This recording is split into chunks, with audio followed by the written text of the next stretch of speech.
Hello, welcome to today's daily transitioning video blog by Julien.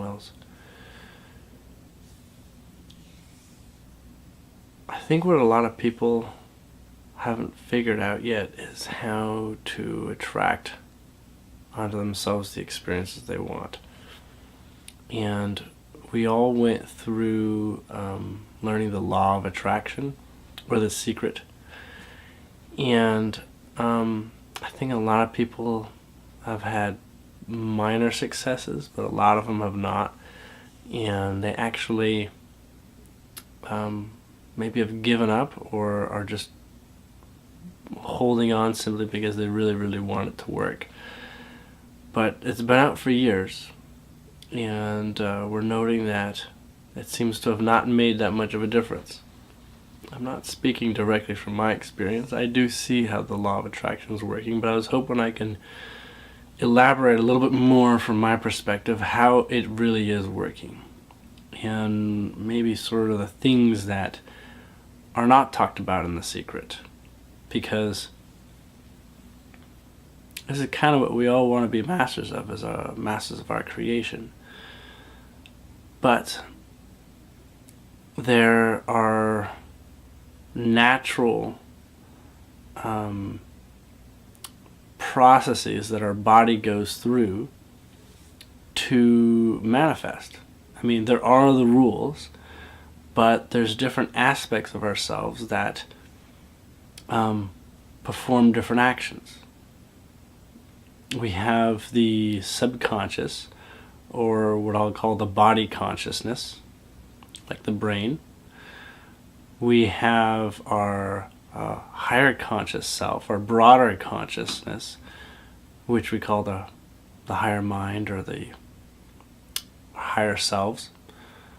This is not the soul. This is just the part of you that succinctly is human, but has a broader perspective and makes more overarching decisions.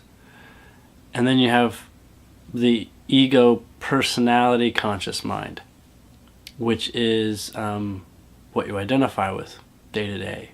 You know, what you're doing, what you're enjoying, what you're watching, what the five senses typically are feeding you, and how you perceive it. So I was noticing from a Bashar recording how he notes that being aware of the three different minds, I guess, the higher mind, the conscious mind, and the subconscious or body mind, each has its own purpose. The higher mind conceives of something. It conceives information. The body doesn't have an imagination, and neither does the conscious mind. But it's the higher mind that basically gives you ideas. It's the one that feeds you information, and oftentimes we treat it as our imagination, but there's really no ends to what imagination really looks like and how it serves us day to day. So the higher mind conceives because it holds a bigger picture approach to life. It is kind of like non-physical, but it can see beyond our regular senses, so it feeds us information there. Now, what we see, the ego, the part of me that's talking, is we perceive what the higher part of ourselves is telling us. We perceive based on what our body receives. Our body receives information from the higher being, from our higher being, and then our eyes and ego and personality translates that into what we perceive. And that's typically the part that we're usually occupying is the perceiving mode. So based on how we perceive, the angle of our perception, we experience data differently from one another. Now we may have a consensus on how we perceive something, like we say that is blue, that's a car, this is an apple, it tastes like this, the car drives like this. We have a shared perception. But as you already know, we all often see things quite differently from one another. And so the role between the three is really important to observe its functional design. Now, what I've been trying to do for such a long time is I've been trying to perceive and conceive at the same time. I've been wanting to deliberately try to find information that my higher mind is trying to tell me.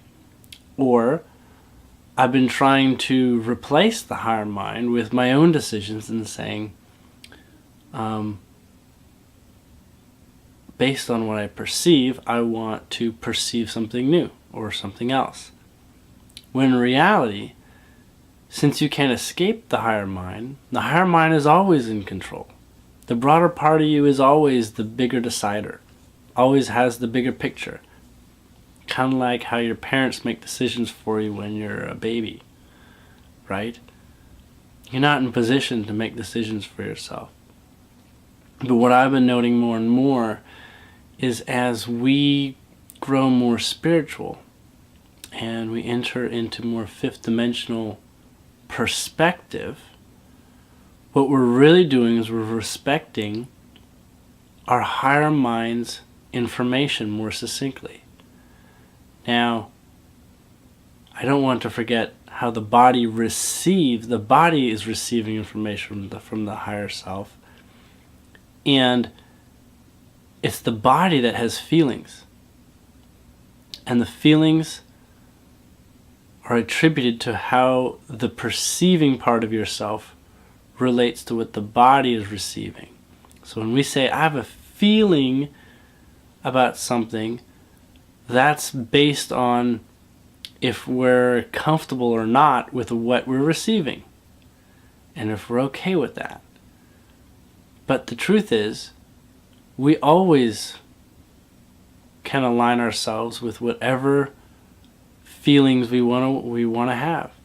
For instance, I can perceive when someone gives me an ice cream cone that it's going to be a wonderful experience, that this person enjoys my company, is doing me a favor, offering me a gift. Or I can perceive getting fat from it, or getting a toothache. That's where your alignment dictates how you will perceive the rest of your life. Now, you can say, I'm creating the toothache because I perceive that. But I'm not creating anything at all. The perception is how I will experience it. So yes, in one sense, I am creating it. But what I'm doing is I'm creating my perspective of a toothache. Toothache is always an option. I can have a toothache without an ice cream cone bringing it to me. Okay? And I can perceive the happiness whether someone gives me an ice cream cone or not. I can still have the same experience for someone. So, although we're filled with lots of experiences around us, it's not anything besides something after we've received it with the body, the eyes, the ears, or whatnot. That gets processed. It's up for us to decide how we take it. And I want to say, and I'm not entirely sure, but I want to say, if you're unhappy with the way that you're perceiving something, then what you're doing is you are cutting yourself off from the joy within you. And if you're in a perception mode of enjoying something, then you're more fully allowing more of what's within yourself. Whether you can accuse someone else of making you feel a particular way or not, it's still your perception. Just like,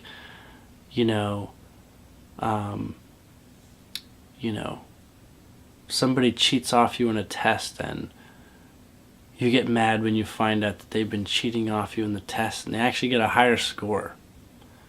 That can make you mad. But if you never perceived that person had cheated off you, you wouldn't have had an issue. Now, why did you perceive it in the first place? Because maybe you were in a place where you felt that you were working very hard for your grades and other people weren't. And so you attracted a perception that other people get to mooch off of those who do the work. The perception is there. Now, did you have to have that perception? Well, it's the only part you really own. When you're awake, that's the part you own, is your perceptory tool.